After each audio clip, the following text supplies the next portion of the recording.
estudiar una muestra de personas y ver todas las patologías que tenían, lo que vio ya es que las personas que habían sufrido trauma en la infancia pues tenían muchísimas más probabilidades de tener tanto enfermedades médicas como enfermedades psiquiátricas.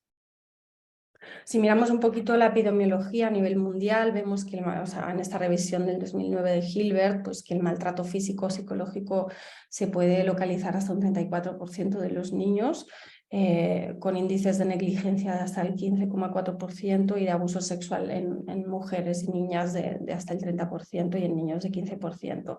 Aún así, se cree que estos datos están infravalorados y también pues, estudiaron un poco prospectivamente todos estos niños que habían sufrido algunos tipos de eventos adversos y traumáticos en la infancia y lo que vieron es que a lo largo de su vida pues tenían más probabilidades de desarrollar problemas tanto psiquiátricos como de conducta, por ejemplo.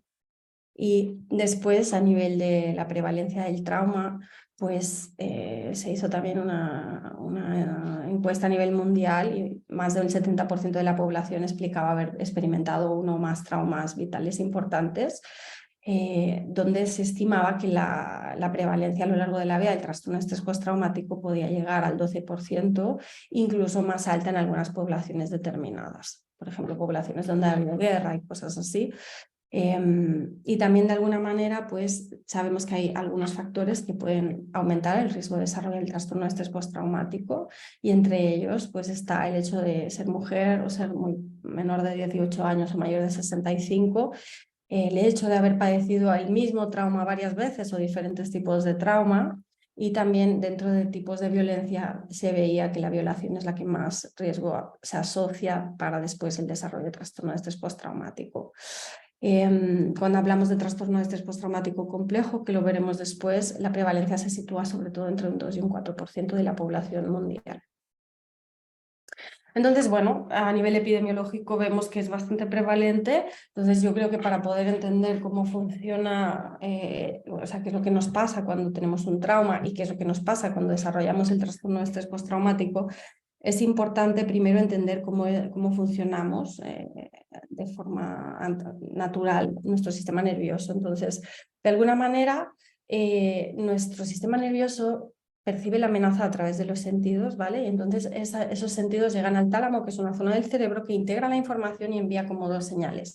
Una de estas señales irá a la amígdala y el hipocampo, que es una parte del cerebro que se encarga de que pueda existir una respuesta muy rápida para defendernos, ya sea atacando o ya sea huyendo. ¿Sí? También la veremos que la parálisis también puede formar parte de esta respuesta. Pero en todo caso lo que pasa es que cuando en principio percibimos algo que pueda ser una amenaza, como por ejemplo yo voy caminando por un bosque y me encuentro una serpiente en el suelo, mi cerebro va a enviar una señal muy rápida a la amígdala y al hipocampo que si perciben que eso puede ser una serpiente, van a poner a mi cuerpo enseguida, ya sea a partir del sistema nervioso autónomo o a partir de las glándulas suprarrenales, de las hormonas como el cortisol, va a poner a mi sistema nervioso y a mi cuerpo preparado para atacar, huir o en todo caso congelarse. Pero a la vez el tálamo envía una señal también al lóbulo frontal y es esa parte la que se encarga de alguna manera de analizar de nuevo la situación. Es más lenta, pero si se da cuenta de que lo que hay en el suelo realmente no es una serpiente, sino que es un palo, lo que va a hacer este lóbulo frontal será de alguna manera regular la amígdala, la respuesta de la amígdala y por lo tanto regular también el resto de nuestra respuesta de lucha o huida. Como seguramente sabréis, pues nosotros para poder funcionar bien y tener pues, un estado de salud adecuado necesitamos tener un balance entre la activación del sistema nervioso simpático, que como decíamos es la parte de nuestro sistema nervioso que se encarga sobre todo de la lucha o la huida y por lo tanto está directamente relacionada con la supervivencia.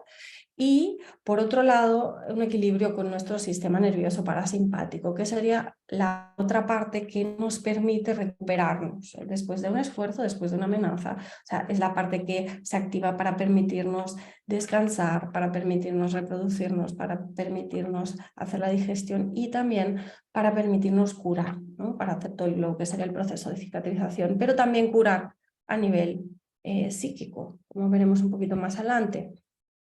Schauer y Elbert en 2010 ampliaron un poquito esta teoría del simpático y parasimpático y lo que vieron es que además, o sea, es como hay distintos grados de respuesta ante la amenaza. Entonces habría una primera que es cuando el animal no sabe bien qué está pasando, pero ya empieza a activarse y se prepara por si tuviera que reaccionar. Un segundo nivel que sería la lucha o la huida, donde se activa el sistema nervioso simpático. Un siguiente nivel donde lo que pasaría es la congelación, lo que llamamos inmovilidad tónica, donde sigue activado el sistema nervioso simpático, pero además se bloquea de alguna manera la capacidad de movernos. Entonces nos quedamos quietos y rígidos y con todo el sistema nervioso simpático activado, es decir, con todo el mecanismo de lucha o huida activo, pero inmóviles para intentar minimizar el daño. Y como vemos aquí en la imagen, esta tercera fase sucede cuando el depredador ha cazado la presa, y si la presa se mueve, entonces empeoraría todo, porque si esta gacela que vemos aquí empieza a moverse, seguramente el león le acabará de lacerar. Entonces es una reacción que también tenemos los humanos si nos sentimos aprisionados, que ya no podemos escapar, que no podemos huir, nos vamos a congelar, porque también es una manera de sobrevivir y de minimizar el daño. Y finalmente el siguiente nivel, cuando ya todo esto ya no nos sirve, sería cuando se activa el sistema nervioso parasimpático de nuevo, pero muy activado, de manera que ahí ya hay una pérdida de conciencia, o sea, baja la frecuencia cardíaca, baja la tensión arterial, hay como una anestesia afectiva, incluso, ¿no? A las personas podemos perder el conocimiento. Y no, todo esto serían como estrategias de supervivencia que tenemos los mamíferos, y que por tanto los humanos también vamos a reproducir. Entonces, claro, ¿qué es lo que sucede cuando hay trauma? De alguna manera esta respuesta ante la amenaza se ve alterada porque la experiencia que se ha vivido no se ha podido procesar. Veremos cambios en muchos niveles de nuestro sistema nervioso y de nuestro cuerpo. Entre ellos, yo creo que los más importantes es comentar los cambios que suceden en el sistema límbico y en el neocórtex. Es decir, veremos un sistema límbico donde la amígdala, que es la parte encargada de alguna manera de avisarnos y de hacernos ver cuando hay una amenaza, veremos una amígdala que está mucho más activada y que por lo tanto está todo el rato percibiendo que hay una amenaza activa, aunque la amenaza ya haya pasado. Después veremos una afectación en la parte del hipocampo, en la parte de la memoria, donde cuando, por ejemplo, nosotros nos encontramos en una situación de elevado estrés, la capacidad de almacenar la memoria biográfica empeora. Y entonces puede ser incluso que en una situación traumática no haya memoria, haya problemas de amnesia o de amnesia parcial. Y también vemos que la ínsula, que es otra parte del sistema límbico, puede también verse alterada y donde de alguna manera pues, las conexiones entre la parte del sistema límbico y el córtex prefrontal o de las sensaciones viscerales con la emoción se verán alteradas. También esto nos pasa en el neocórtex, que es la parte que se encarga del procesamiento cognitivo y de la toma de decisiones. Por un lado habría cambios en todo esto y después también veremos cambios en todo el sistema de neurotransmisores, donde se ha descrito que hay una reducción de la actividad de la serotonina. También veremos alteraciones en el eje HPA, que es el eje que se encarga de alguna manera de la respuesta al estrés, y pues como la persona se ha quedado en esta situación de amenaza constante, habrá una disfunción donde habrá un estado de estrés y de alerta crónico con todo lo que implica esto a nivel de salud a largo plazo. Y como decíamos antes también, pues habrá una alteración en la memoria donde quizás ni siquiera la persona pueda recordar lo que tiene que ver con el evento traumático de forma biográfica, es decir, porque la capacidad de almacenamiento se ve alterada, pero quizás sí tendrá memorias disgregadas como puede ser la sensitiva, la motora. Y ahí es donde también pues, puede estar asociado con muchísimo malestar porque la persona se activa ante cosas que ni siquiera puede pues, recordar o organizar. Aquí a la izquierda lo que vemos es como el sistema nervioso normalmente tiene que tener este balance entre la activación con el sistema nervioso simpático y, digamos, el relax o la recuperación con el parasimpático. Pero lo que vemos cuando hay un episodio traumático es que este sistema nervioso se va a disregular y entonces habrá, como veis aquí, ¿no? O sea, muchísima más activación normalmente. Habrá respuestas de congelación, respuestas de lucha o huida más frecuentes, y todo esto lo que conlleva, por supuesto, es un estado de malestar crónico y de muy difícil tolerancia por parte de la persona que lo padece. Cuando miramos un poquito por neuroimagen, lo que vemos es que en el trastorno de estrés postraumático, por ejemplo, estos cambios que hablábamos ahora también se pueden ver. Entonces, lo que se ve, por ejemplo, es que el córtex prefrontal está mucho menos activado, por lo tanto, la atención y la motivación estarán deterioradas. Las personas que han sufrido un trastorno de estrés postraumático pues tienen esta atención bastante disregulada y empeorada. Después también veremos que hay un empeoramiento del control de los impulsos, de la inhibición de las respuestas, porque el córtex prefrontal sería como un poco el freno, pero está menos activado, por lo tanto la persona tenderá a actuar más impulsivamente. Y que también hay una afectación en la percepción del tiempo, cosa que también tiene mucho que ver con el malestar, puesto que la persona de pronto puede tener un flashback, revivir alguna experiencia del pasado, pero a la vez perder la percepción del tiempo y por lo tanto, por un lado, no darse cuenta de que esto que le está pasando ahora ya pasó, es decir, cuando reviven el trauma no tienen la sensación de pasado presente, sino que es como que lo que pasó está pasando ahora. Y por otro lado, tampoco hay esta sensación de que esto que estoy viviendo, esta emoción, esta sensación va a acabarse, sino que cuando baja la percepción del tiempo, la persona tiene la sensación de que este malestar va a ser para siempre. Y eso también, pues evidentemente, hace que haya mucho malestar. Y por otro lado, lo que también se ve en neuroimagen es cómo se activa el sistema límbico. Sobre todo lo que veremos es una amígdala superactivada que lo que hace es que nuestro cerebro esté todo el rato registrando y enviando señales de amenaza y de alerta, como estás en peligro, estás en peligro, estás en peligro. Por otro lado, vemos, como decíamos antes, el hipocampo estará menos funcional y por lo tanto la capacidad de almacenar las memorias estará alterada. También la capacidad de integrar las sensaciones, esto porque también el tálamo se ha visto que baja la funcionalidad. Y en cambio la ínsula, que es otra zona del sistema límbico, se ve como se hiperactiva en momentos sobre todo de flashbacks, ¿no? Entonces es como que hay muchísima activación y mucha información de amenaza. Todo esto pues evidentemente con el malestar. He metido este metaanálisis de Stack del 2015 porque me parece muy interesante, porque normalmente cuando hablamos de trauma hablamos mucho del trastorno de estrés postraumático, pero de alguna manera yo creo que es muy importante recordar que no es solo el estrés postraumático lo que genera malestar, sino que el hecho de que una persona haya vivido varios eventos traumáticos, sobre todo pues en la infancia o a lo largo de la vida, aunque no cumpla criterios para lo que será el trastorno de estrés postraumático, pues eso también tiene un efecto a nivel clínico y un efecto a nivel de la calidad de vida de la persona.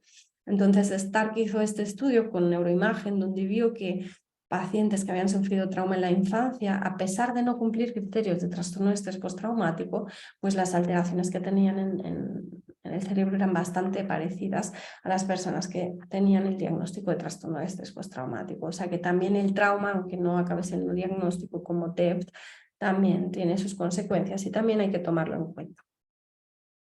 Sea como sea, cuando hablamos de psicodélicos tenemos que entender qué es el trastorno de estrés postraumático, porque en este momento se está estudiando para este trastorno. Este trastorno está incluido en la clasificación del DSM-5, de la CIE-10, y es un diagnóstico que se da cuando hay una serie de síntomas y una serie de características que yo ahora os voy a recordar para los que lo sepáis y explicar para los que no. Entonces, la primera sería que la persona tiene que haber sido expuesta o haber vivido una exposición a la muerte, es decir, haber estado en peligro de muerte o haberse sentido en peligro de muerte o haber visto la muerte de terceras personas, de lesión grave o de violencia sexual. Esto puede ser también por experiencias de catástrofes naturales, por violencia interpersonal o agresiones sexuales, y puede pasar tanto directamente como indirectamente. Por otro lado, la persona tiene que tener una serie de síntomas que juntos pues, nos hagan este diagnóstico, que son los síntomas intrusivos, que sería cuando la persona de alguna manera revive la experiencia traumática en el momento presente, y eso se puede dar en forma de flashbacks, que son como memorias que aparecen y que entran. En general lo que le llamo normalmente yo un secuestro, es decir, la persona vuelve a experimentar lo que le pasó. Eso también sería como reacciones disociativas, donde la persona de pronto empieza a revivir somáticamente o motormente lo que vivió. Puede también pasar con pesadillas relacionadas con el evento traumático y también a veces tiene que ver con un elevado malestar psicológico o físico cuando hay algún estímulo que le recuerda la experiencia traumática.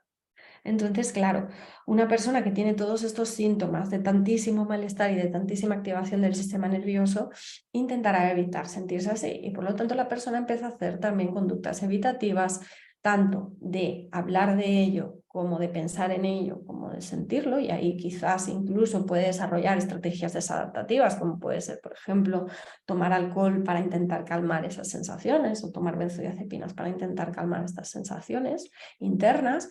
y también intentará evitar todo lo que externamente le recuerde al elemento traumático, a lo que le pasó. Por lo tanto, puede dejar de ver a personas, puede dejar de salir de casa, puede dejar de ir a sitios, o sea, también habrá toda esta afectación externa. Después también lo que vemos es que la persona después del evento traumático va a empezar a tener cambios sobre tanto la cognición, que esto puede ser pues, lo que hablábamos de tener amnesia o de tener creencias negativas sobre uno mismo, sobre el mundo, sobre los demás, o pensar que la culpa de lo que pasó fue propia o fue de cierta persona.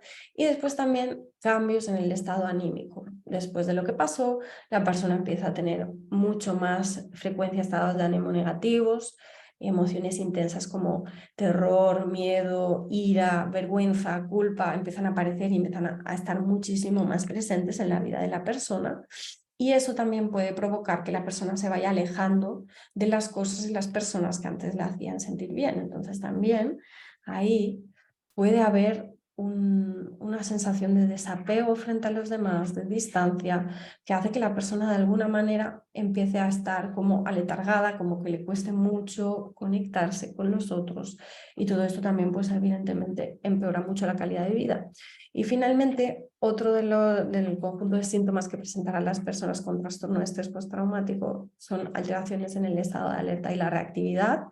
Como decíamos antes, el sistema nervioso simpático está mucho más activado, todo el rato hay señales de amenaza y por lo tanto pues las personas tendrán mucha más dificultad para dormir, estarán más irritables, tendrán más déficit en el control de los impulsos, les costará más concentrarse muchísimo más porque el sistema está intentando detectar la amenaza y cómo escapar de ella, estarán muchísimo más vigilantes y pueden tener respuestas de sobresalto fácilmente. Y otro de los síntomas importantes que pueden aparecer son comportamientos imprudentes o autodestructivos, como podría ser pues, el consumo de sustancias, autolesiones, conducir de forma temeraria, o sea, todas estas cosas que también tienen que ver con esta hiperactivación del sistema nervioso simpático. Entonces, cuando tenemos todos estos síntomas que duran más de un mes y que producen malestar para la persona de forma significativa o un deterioro, y no tenemos ninguna otra razón aparte de el evento traumático, entonces es cuando vamos a poner este diagnóstico, que es el diagnóstico de trastorno de estrés postraumático, que como veis aquí, pues esto sería como estos clústeres de síntomas. Sí, entonces, esto sería el trastorno de estrés postraumático, pero también yo creo que es muy importante hablar del trastorno de estrés postraumático complejo, que es un tipo de trastorno que Van der Kolk, que es uno de los más importantes estudiosos del trauma, ya apretó en el DSM-5 para que se pudiera incluir este diagnóstico, pero finalmente no se decidió incluir, pero en la CIE-11 sí que se incluyó. Entonces, el trastorno de estrés postraumático complejo es un tipo de trastorno que empezó a hablarse en el 92, fue Judith Herman la primera que empezó a hablar de ello, y explicaba cómo lo que le pasaba a las personas que habían estado durante un tiempo largo en situaciones de sumisión, de alguna manera, donde habían recibido pues, esta situación de amenaza crónica sin poderse defender. Entonces, ahí incluyó rehenes, prisioneros de guerra, también niños que habían sufrido abuso sexual o maltrato físico psicológico recurrente. Entonces, para poder diagnosticar, según la CIE-11, el diagnóstico de trastorno de estrés postraumático complejo, lo que deberíamos tener es los criterios diagnósticos de trastorno de estrés postraumático, pero además deberíamos ver otras afectaciones en otras áreas, como es, por un lado, en la regulación del ánimo. O sea, lo que veremos cuando hay trastorno de estrés postraumático complejo es un ánimo mucho más desregulado, muchísimos altibajos, ¿no? Por otro lado, también veremos cómo hay una afectación sobre la creencia de uno mismo y la relación con uno mismo, donde las personas que han sufrido este tipo de trauma sienten que no valen nada, que son una vergüenza, o sea, como que se relaciona muchísimo con esta culpa. Y después finalmente también veríamos una afectación a nivel de las relaciones interpersonales y con los demás, puesto que es en las primeras etapas cuando se crea el vínculo con los demás y el apego. Entonces, si nuestras figuras de referencia han tenido un trato de abuso, negligencia o maltrato, pues es como que también eso va a afectar a la imagen que tiene la persona de sí misma y a la relación de la persona con los demás, ¿no? O con las figuras de relación más cercanas. Todo esto tiene que generar un deterioro significativo para la persona y un malestar importante. Y bueno, yo creo que aquí lo importante es entender que aparte del trastorno de estrés postraumático, que sería la enfermedad que todos pues, podemos pensar en ella, si una persona adulta sufre una agresión sexual, por ejemplo, o está en una guerra o alguna cosa así, pero que también tenemos que contemplar que personas que han sufrido en la infancia trauma de forma repetida, pues tendrán unas características un poquito más diferentes y también el tratamiento seguramente será un poco más complejo porque ya el efecto del trauma es desde que estos niños eran pequeños. Entonces, yo creo que esto es muy importante de tenerlo en cuenta también a la hora de hacer la historia clínica, a la hora de ver a la persona que tenemos delante. Entonces, ¿qué hacemos? ¿Qué podemos hacer hasta ahora? Pues por un lado, la psicoeducación, el apoyo, la protección de la víctima es súper importante. Podemos hacer un tratamiento psicológico y podemos hacer un tratamiento farmacológico, que en este momento y según las guías clínicas, la primera indicación farmacológica serían los ISRS o los duales. Y a nivel de psicoterapia, pues sobre todo la evidencia pues, apoya la terapia cognitivo-conductual de exposición basada en trauma. Después también tenemos el MDR y el mindfulness basado en trauma también, aunque las guías lo que hacen es recomendar el tratamiento combinado del farmacológico con psicoterapia. Realmente la respuesta al tratamiento del trastorno de estrés postraumático es bastante limitada, es decir, la respuesta suele ser parcial, muchas personas dejan de ir a terapia porque claro, la terapia implica una exposición al evento traumático y las personas sienten tanto malestar que acaban abandonando las terapias y muchos de ellos, aunque hagan una terapia adecuada, siguen teniendo el diagnóstico. Entonces, yo creo que esto es una de las cosas más importantes que nos encontramos, que es que pese a que la prevalencia es relativamente alta, el tratamiento que tenemos hasta ahora, pues en muchos aspectos es parcialmente efectivo. Y aquí es donde, bueno, vamos a pensar si es que los psicodélicos nos pueden aportar algo en relación a este tipo de trastorno. Como sabéis, los psicodélicos pues, son sustancias que producen un estado alterado de conciencia y una distorsión de la realidad y que se han usado durante miles de años con distintos fines por la humanidad y que actualmente pues, están en auge y estamos como científicos viendo el potencial terapéutico de estas sustancias. Entonces, sin entrar en detalles, ¿no? La clasificación que usaremos es la de los psicodélicos clásicos que se unen al receptor 5-HT2A. Después tenemos los antagonistas NMDA disociativas, como sería la ketamina, y finalmente los agonistas kappa opioide disociativos, como la ibogaine. Para hablar de psicodélicos y trastorno de estrés postraumático, por supuesto, tenemos que hablar del MDMA. La historia del MDMA es un compuesto químico que se sintetiza en el 1912 por Polish, que era un químico de la farmacéutica Merck y que en realidad estaba intentando encontrar una sustancia que fuera anticoagulante. Lo que pasa que, bueno, empezaron a hacer investigaciones con esta sustancia, pero durante distintos periodos, pero no llegaron a más. Es como que algunos científicos cogieron la sustancia e investigaron un poco más, pero la dejaron a medias. Y no fue hasta 1970 que Shulgin la resintetizó. Shulgin es el de la foto de la izquierda. Él resintetiza el MDMA y entonces empieza a experimentar los efectos consigo mismo y con su mujer y empieza a darse cuenta de que esta sustancia tiene unos efectos peculiares.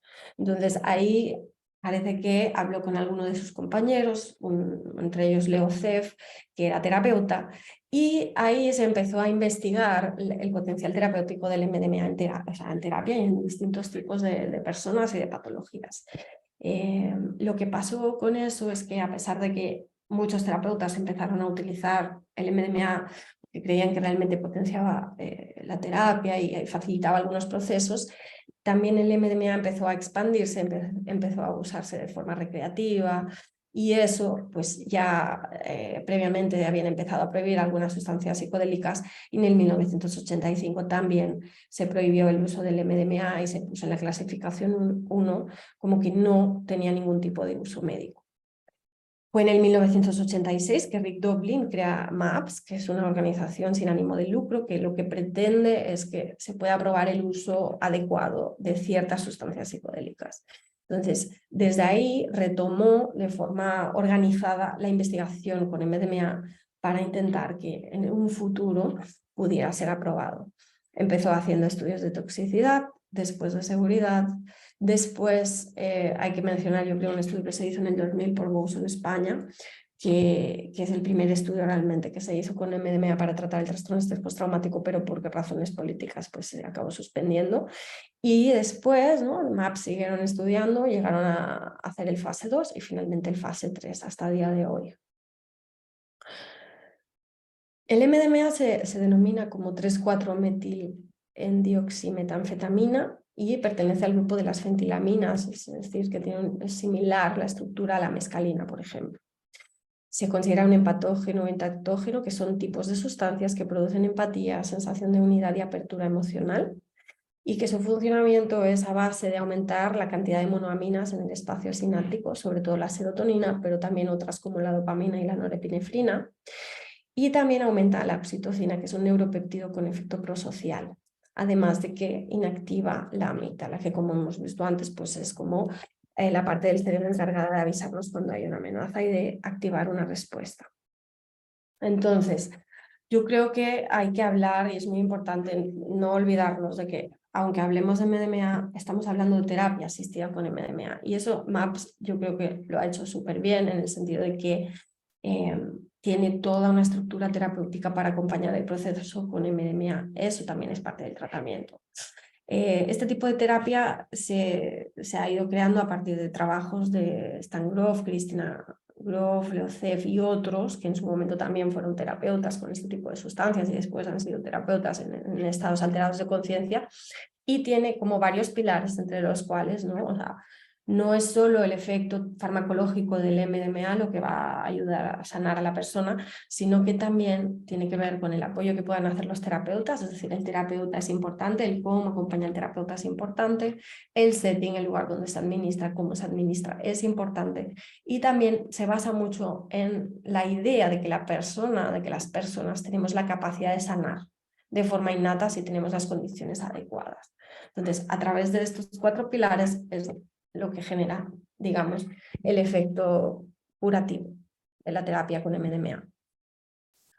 ¿Qué tiene que tener una terapia asistida con MDMA? Bueno, primero hay que seleccionar el paciente, o sea, no todos los pacientes pueden entrar, no todos los pacientes son candidatos a este tipo de tratamientos, hay que ver cuáles sí y cuáles no, y eso es muy importante. Por otro lado, también la persona tiene que saber lo que está tomando, tiene que saber los potenciales efectos secundarios, y por ello se crea un consentimiento informado, que significa que la persona ha entendido y que detrás hay un código ético.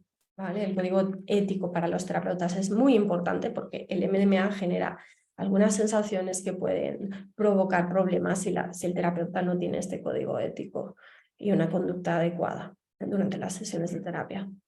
Entonces, consiste en 3 sesiones de preparación de 90 minutos cada uno, donde la persona de alguna manera va a trabajar con los terapeutas para ver cuáles son los objetivos, para entender exactamente de qué va, qué puede esperar, qué le puede pasar, hacia dónde quiere dirigirse. Y después tendremos 3 sesiones con MDMA de 8 horas cada una, con 3 sesiones de integración de 90 minutos también después de cada sesión de MDMA. Entonces, como veis, hay muchas horas de terapia. O sea, que no es solo la farmacología, sino que también hay un acompañamiento terapéutico importante. Normalmente van a requerir 2 terapeutas, si puede ser hombre y mujer, mejor. Y hay que cuidar muchísimo el setting, porque como veis aquí, como seguramente ya sabréis, de los psicodélicos, pues el set sería cómo está la persona que viene, pues qué experiencias ha tenido previas, cómo está, qué intención trae de alguna manera, lo preparado o no que esté para la experiencia en relación a todas las sesiones de preparación. Y después el setting, que sería el lugar en el cual la persona va a tomar la sustancia, que en este caso, como veis, pues estos sitios donde se hace la terapia con MDMA son muy diferentes al típico despacho clínico que puede tener un psiquiatra. Tiene que ser confortable, agradable, tiene que tener la posibilidad de satisfacer las necesidades básicas como el baño, la comida, el agua, todas estas cosas. Y también la música formará parte del setting, y también es muy importante qué tipo de música vamos a poner. O sea que todas estas cosas hay que tenerlas en cuenta. Y después, cuando hablamos ya del proceso terapéutico, hay dos cosas que son súper importantes. La primera es que el terapeuta parte de la idea de que el paciente de alguna manera sabe cómo debe sanarse, solo que tiene que tener las condiciones. Entonces hay una confianza en que la persona va a poder encontrar la forma de ir curando todo el daño que le ha generado este episodio traumático, ¿no? Y después también está muy basado en que el paciente sabe hacia dónde tiene que ir. Entonces, eso significa que los terapeutas acompañan y apoyan, pero de alguna manera se intenta evitar que dirijan, ¿vale? Entonces, es una situación en la cual los terapeutas estarán acompañando, apoyando, haciendo una escucha activa, con una presencia empática. Pueden hacer algunas preguntas abiertas si es que quieren señalar alguna cosa, si es que creen que eso puede aportar significado, y también ayudarán mucho a validar lo que le está pasando al paciente. De alguna manera, igual como las otras terapias de trauma, algo que tiene mucho sentido es dejar que la persona pueda realmente exponerse a todo esto que ha estado evitando, a todas estas emociones, sensaciones, imágenes, y así es cuando se puede de alguna manera integrar y resignificar la experiencia que tuvieron que vivir. También es importante que los terapeutas van a acompañar al paciente en que haya estados introspectivos, es decir, que la persona esté en contacto con las sensaciones o lo que le está pasando hacia adentro, con los auriculares, con los ojos cerrados, para que de alguna manera sea una experiencia interna, y después momentos en los cuales habrá interacción y la persona pues puede pedir ayuda o puede hablar ciertas cosas o puede interaccionar, ¿sí? Entonces, repito, porque me parece muy importante, que detrás siempre hay un código ético y límites muy claros, entre ellos, por ejemplo, ¿no? Pues que no habrá ningún tipo de contacto sexual entre terapeuta y paciente, porque esto es muy importante que quede muy claro ya en las sesiones de preparación para evitar problemas y confusiones posteriores. ¿Cuáles son los efectos psicológicos y del estado de ánimo? Pues como hemos estado explicando un poco, habrá una mejora de ánimo, mejora el estado de ánimo, se sienten mejor, se sienten contentos, incluso baja toda la sensación de miedo, de ansiedad y de dolor, y aumentará la sensación de estar próximo con los demás y de estar vinculado a los demás. Y todo esto, como combinado, lo que facilita es lo que se denomina como ventana de tolerancia, que es este periodo en el cual la persona puede volver, ¿no?, a experimentar aquello que sucedió, que fue realmente, que sobrepasó la capacidad de adaptación de uno. Entonces puede volver a exponerse a eso de forma, pues con menos activación del sistema nervioso, con más bienestar, con menos miedo, acompañado, y eso le permite ir reprocesando e integrando, ¿no? Y de alguna manera, pues lo que utilizaremos mucho es el proceso de reconsolidación de la memoria, donde cada vez que recordamos algo, en realidad estamos poniendo información nueva, dejando información vieja. Entonces, con todo este proceso de integrar y de reprocesar, la memoria de alguna manera del evento traumático también puede verse modificada, y sobre todo lo que bajará mucho es la carga emocional asociada. Entonces, quizás yo recordaré lo que me pasó y puedo tener una respuesta emocional, pero la respuesta emocional bajará mucho en intensidad y en interferencia en otras áreas de mi vida. Otra cosa muy importante también que puede pasar en el proceso terapéutico es que la persona puede empezar a tener como nuevos insights, comprensiones sobre lo que ha vivido. Por ejemplo, ¿no? Pues he sobrevivido, ahora estoy bien, ahora tengo apoyo, cosas así, ¿no? Que en el momento en que la persona está de alguna manera secuestrada por el trauma, son cosas que no puede conectar, que no puede ver, y todo esto pues igual le permite reconectar otra vez con la vida, consigo mismo, con los demás. El MDMA también facilita este estado de autocompasión, ¿no? Y de alguna manera permite cómo hacer las paces con cosas difíciles y aceptar las cosas difíciles que puedan haber sucedido. Entonces eso sería un poquito lo que sucede con la terapia con MDMA. Y también vemos que hay efectos que se ven en neuroimagen, que es lo que decíamos antes: se reduce la activación de la amígdala, aumenta la activación del córtex prefrontal y cambia la conectividad entre distintas áreas del cerebro. ¿Cuáles son los efectos secundarios? Pues como todas las medicaciones, cuando se toma, pues puede aumentar la temperatura, la frecuencia cardíaca, la tensión arterial, puede haber más tensión muscular, frío, una reducción de apetito, insomnio. Todas estas cosas, en principio, una vez pasa el efecto del MDMA, desaparecen. Lo que sí que hay que cuidar mucho son los riesgos Por eso no todo el mundo es candidato. Por ejemplo, personas que tienen patología cardiovascular no pueden tratarse con MDMA porque hay riesgo de que puedan tener un infarto o un accidente cerebrovascular. Puede empeorar también, al menos transitoriamente, el estado de ansiedad o de miedo. Y también hay que cuidar mucho el tema del agua, tanto por el riesgo de que la persona haga una hiponatremia como que se deshidrate. Y esto sí que los terapeutas durante la sesión tienen que ir vigilándolo un poco. También por eso en los estudios que se han hecho por el riesgo del síndrome serotoninérgico, pues retiran también toda la medicación que esté tomando la persona. Entonces, simplemente os comento los dos estudios publicados que son muy importantes, el fase 2 y el fase 3. El fase 2 se publicó en el 2020, fue un estudio multicéntrico donde se incluyeron 6 ensayos y donde se randomizó a 107 personas y podían recibir o sea, tratamiento con MDMA o placebo, pero al final pues todos los placebo podían pasar también a tratamiento con MDMA si querían. Se hizo un seguimiento durante 12 meses y lo que se vio es que las puntuaciones en la CAPS, que es la escala que mide la gravedad y el diagnóstico de trastorno de estrés postraumático, se habían reducido. Tras un mes del tratamiento, 56% de pacientes no cumplían criterios para TEP, o sea, se habían curado, y a los 12 meses este tanto por ciento aumentaba, cosa que normalmente no sucede, normalmente empeora, pero en este caso, al cabo del tiempo, los pacientes seguían mejorando. 82% de los pacientes mejoraron de forma clínicamente significativa, se vio una reducción de las ideas de muerte, que muchas veces los pacientes con trastorno de estrés postraumático piensan en querer morirse o pueden incluso intentar suicidarse.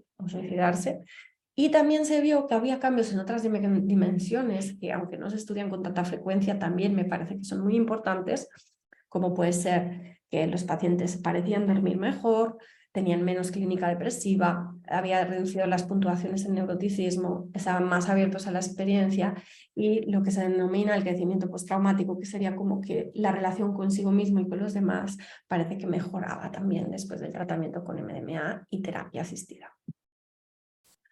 Comentar el fase 3 también, que se publicó en 2021, que fue multicéntrico, donde había un total de 90 pacientes que fueron randomizados, la mitad con terapia asistida con MDMA y la otra mitad con placebo, aunque después también podían recibir MDMA. Y lo que se vio también en este caso es una reducción de la CAPS-5, en este caso pasamos del CAPS-4 al 5 por el DSM-5, pero se vio también una reducción en las puntuaciones, un 88% con una respuesta importante, y a las 18 semanas 67% de los pacientes tratados con MDMA no cumplían criterios para el trastorno de estrés postraumático versus el 32% que habían recibido placebo. También se vio una mejoría en la funcionalidad, en la clínica depresiva, y sí que hubieron efectos adversos, pero en la rama placebo pues son pacientes que la mayoría llevaban muchos años con el trastorno de estrés postraumático, con mucho sufrimiento. Entonces, al darse cuenta de que no les habían dado el MDMA, pues ahí sí que podían tener como un empeoramiento de los síntomas, con más desesperación, con más ansiedad y ahí con más ideas de muerte. Entonces, ¿cuál es el momento actual? Estamos muy contentos porque en realidad ahora estamos en el fase 2, que se está haciendo en Europa, en distintos países, y nosotros estamos en Sant Joan de Déu, y que la idea también es que en 2024 pueda hacerse el fase 3 en toda Europa. Entonces, bueno, esto es como momento actual en relación al MDMA, el trastorno de estrés postraumático. Comento algunas cosas sobre la ketamina. Pues la ketamina es otro tipo de sustancia psicodélica, es un anestésico disociativo derivado de la fenciclidina que se sintetizó en el 1962 y que actúa como antagonista de los receptores NMDA, entre otros, pues también tiene interacción con otros receptores, y que produce una disociación funcional entre el sistema tálamo-cortical y límbico, y que en medicina pues lo hemos usado como analgésico, como sedante, como anestésico y recientemente también como antidepresivo. Entonces, bueno, un poquito revisando la evidencia en relación a la ketamina y el tratamiento de trastorno de estrés postraumático es mucho menor que en MDMA, pero sí que hay algunas cositas que os explico brevemente. Se han hecho ensayos con animales, también algunos casos clínicos de personas que tenían trastorno de estrés postraumático que se han tratado con ketaminas, con ketamina, y después hay algunos estudios de ensayos clínicos publicados. La mayoría de ellos hacen infusiones endovenosas de 0,5 miligramos por kilo, y lo que se ve es que a pesar de que normalmente hay una buena respuesta, al cabo de un tiempo esa respuesta desaparece. Entonces os explico del trastorno de estrés postraumático. Hay dos que vale la pena mencionar, que son los de Feder. En el 2014 hace el primero con 41 pacientes, donde pone ketamina y midazolam y donde describe una mejoría en pacientes que habían recibido tratamiento con ketamina. Y después en el 2021 publica otro con 30 pacientes, que era un ensayo clínico a doble ciego aleatorizado, donde se vio una diferencia de respuesta del 67% en pacientes tratados con ketamina versus el 20% en pacientes tratados con placebo, que es una diferencia sustancial. Aunque, de nuevo, ¿no? Lo que vieron es que al cabo de 27 días esta respuesta pues desaparecía. O sea, que me parece que hay una respuesta inicial, pero que después esta respuesta desaparece. Hay este metaanálisis hecho por Duerre en el 2022 que sí que apunta a la reducción de síntomas de trastorno de estrés postraumático crónico con el tratamiento con ketamina. Y después también pues, hay estos tres del trastorno de estrés postraumático, y después tenemos algunos de trastorno de estrés postraumático con trastorno depresivo mayor. Pues como sabéis, la esketamina sí se ha aprobado para el tratamiento del trastorno depresivo mayor resistente. Pues han hecho algunos estudios en pacientes con trastorno de estrés postraumático y trastorno depresivo mayor. En el 2017 Hedberg lo que describió es una reducción de hospitalizaciones y de tiempo de hospitalización en pacientes que habían recibido tratamiento con ketamina. Pradhan en 2017, yo creo que es de los más interesantes, incluye, o sea, hace una intervención con terapia para trauma basada en mindfulness, y lo que ve es que ambos grupos mejoran, pero que el grupo de ketamina pues tiene una respuesta durante más días que el grupo placebo. Pero de nuevo vemos lo mismo, ¿no? Que tras un tiempo desaparece la respuesta. Y en 2018 Albot publica una serie hace un estudio con 15 pacientes donde de nuevo vemos que con el tratamiento con ketamina baja el diagnóstico de TEP hasta el 80%, que es mucho, pero que al cabo de 41 días pues reaparece la clínica. ¿Por qué puede funcionar la ketamina? Por un lado porque genera un cambio a nivel de neuroplasticidad, sinaptogénesis y dendritogénesis, porque aumenta el BDNF, porque tiene propiedades antiinflamatorias, pues como veíamos al principio, todo lo que tiene que ver con el trauma y el trastorno de estrés postraumático lo que genera es precisamente un estado crónico de estrés que pues baja el BDNF y causa deterioro neurológico, o sea, a la larga muerte neuronal o pérdida de conexión neuronal. Entonces es como podría revertir esta acción. Y después también cambia la conectividad, que también era una de las cosas que se veía afectada cuando hay un trastorno de estrés postraumático. Después también pues, se postula que en combinación con terapia podría pues, ser muchísimo más beneficioso, tanto porque facilitaría el aprendizaje después de una intervención terapéutica, porque podría mejorar a lo largo del tiempo la respuesta, porque tanto la terapia como la ketamina se potenciarían una con otra. Y también aquí, igual como hablábamos con el MDMA y el acompañamiento terapéutico, pues apoyaríamos a que hubiera procesos de reconsolidación de la memoria y extinción del miedo. A todo esto también, pues el propio efecto antidepresivo ya podría ser de utilidad, y en todos estos estudios que os he comentado, pues no se han reportado efectos secundarios graves. Finalmente, comentar un poco la ayahuasca, que es esta bebida que se ha utilizado por las poblaciones indígenas por más de 3000 años y que está compuesta por la corteza del Banisteriopsis capi, que contiene la armina y la betacarbolina, que son imaos, ¿vale? Que por lo tanto permiten que la otra parte, que son las hojas de la Psychotria viridis, que son la parte de la ayahuasca que contiene el DMT, pueda llegar a los receptores. El DMT se une a muchísimos receptores dentro del sistema nervioso, y bueno, un poco como pasa con otras patologías que se están estudiando, los estudios en ayahuasca son observacionales transversales, hay casos controles, hay algunos estudios cualitativos, pero no hay ningún ensayo clínico hecho con ayahuasca y trastorno de estrés postraumático. De todas maneras, sí que, bueno, por lo que conocemos de la ayahuasca, el efecto que tiene, sí que hay cosas que nos harían pensar que podría ser útil para el tratamiento del trastorno de estrés postraumático, entre ello, pues, por la capacidad que tiene de aumentar el BDNF, la neuroplasticidad, la neurogénesis y la senatogénesis, también como la ketamina, por su propio efecto antidepresivo y ansiolítico, y porque también parece que activa áreas del cerebro que se relacionan con el procesamiento del trauma y que permitirían, por lo tanto, lo que estábamos hablando antes de reconsolidar la memoria, hacer una exposición mientras pues, las emociones son distintas, y que eso permitiera de alguna manera la extinción de respuesta de miedo.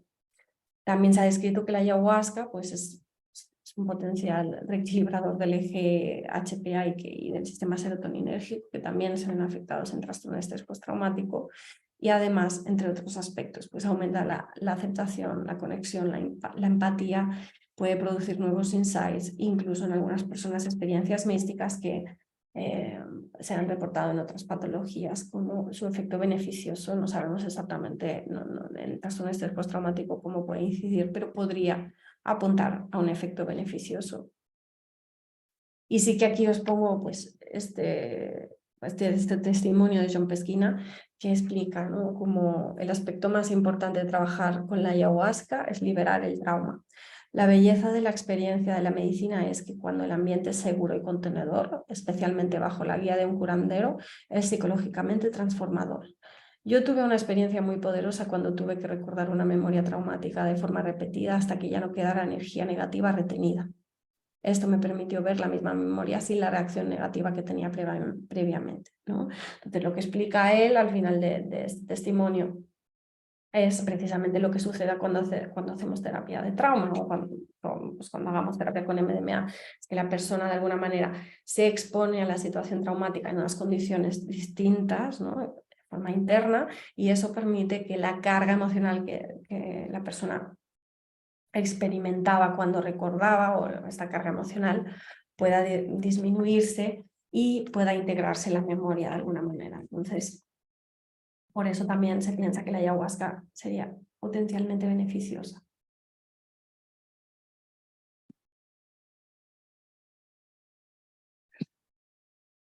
Solo comentar que por otros psicodélicos, como sería la psilocibina o el LSD, hay algunos estudios observacionales publicados antes del 1970, no existen ensayos clínicos, y dentro de las opciones pues podrían ser menos indicados porque no siempre se puede predecir el efecto que tendrán estas sustancias, y podría incluso empeorar los síntomas o llegar a retraumatizar a la persona. Entonces, por el momento serían sustancias que habría que tener más cuidado y en todo caso seguir estudiando con mucha cautela.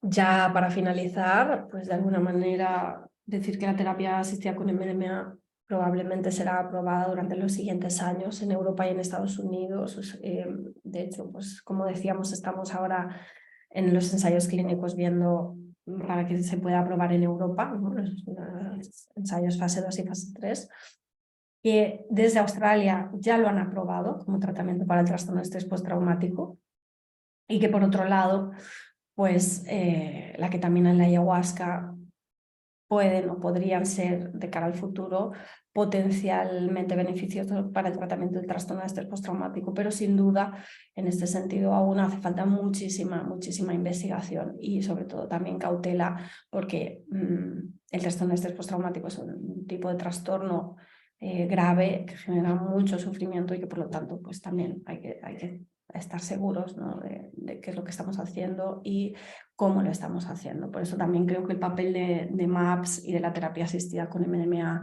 de cómo se ha enfocado, de toda la parte ética, de todo el acompañamiento, yo creo que es súper importante, porque todo lo que tiene que ver con terapia de trauma, ¿no?, y más si es con una sustancia psicodélica, yo creo que hay que ir con muchísimo cuidado y mucha delicadeza. Entonces, bueno, hasta aquí la sesión y espero que os haya gustado, que haya sido interesante y nada, pues cualquier pregunta, duda, será bienvenida.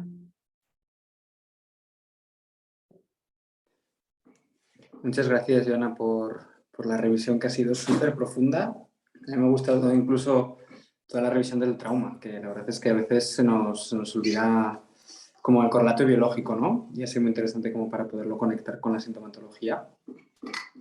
Yo te quería preguntar por claro, el tema del trauma complejo, ¿no? Y la comorbilidad con la depresión o con el TLP. Porque por lo que he visto decías que tienes que tener también como flashbacks y síntomas de experimentación cuando tienes trauma complejo. Claro, o sea, en realidad el trauma complejo yo creo que podemos decir que es un diagnóstico que está en fase de creación, ¿vale? Porque en realidad yo creo que esta es una de las críticas que se le hace más, o sea, que como parte del diagnóstico tengas que tener todos los criterios de TEP. Es una de las cosas que, por ejemplo, Van der Kolk como que criticaba más, porque hay personas que entrarían dentro de lo que consideramos trauma complejo a nivel de malestar, a nivel de dificultades de relación con los demás y todo esto, pero como no cumple, o sea, según la CIE 11, como no cumplirían todos los criterios, no entrarían en este diagnóstico.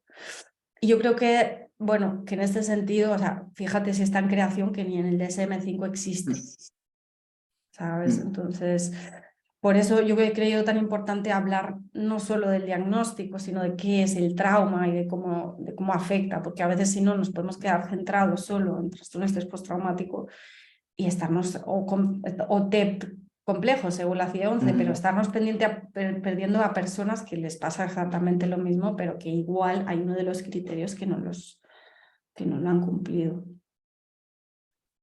No sé si te contesto con eso, Oscar. Sí, claro, no, lo decía porque es como que el trauma muchas veces está presente en un montón de trastornos, ¿no? Entonces, sí, con el psicodélico se puede tratar como más el trauma en sí, que sus manifestaciones, ¿no? Tiene también como sentido dentro de este abordaje como transdiagnóstico.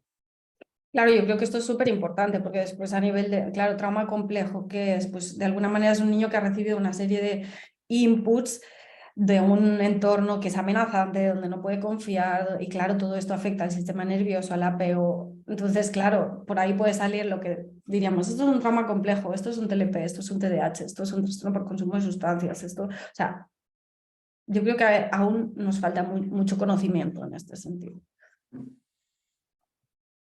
Sí.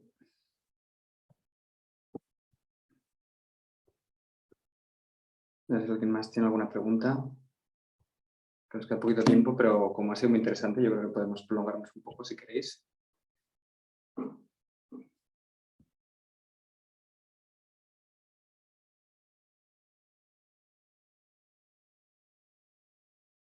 Mira, ahora hay una pregunta por el chat que pregunta de si estas líneas de Luis, de si estas líneas de investigación en las que estamos trabajando están abiertas a rotantes observadores externos que puedan ver cómo se trabaja con esta sustancia. O sea, en este momento no. O sea, de hecho, estamos a punto de empezar. Yo lo que espero, me gustaría, es que dentro de un tiempo, pues esto sí, como que se pueda aprender, que sea otro tipo de terapia. Y entonces, por supuesto, yo creo que existirán unidades de terapia asistida con MDMA, pero en este momento es que estamos al principio, y de hecho aún no hemos, o sea, estamos empezando ahora, pero aún no hemos visitado al primer paciente. De todas formas, MAPS sí que hace la formación para terapeutas, donde ahí sí que ponen vídeos de personas que han hecho el proceso, ¿no? Y donde uno puede ver cómo es. Podéis ver el documental Trip of Compassion, que habla de los primeros casos también que se trataron con terapia con MDMA, creo que está libre en internet, y se muestran 3 casos reales y de cómo se trataron y se muestra la terapia.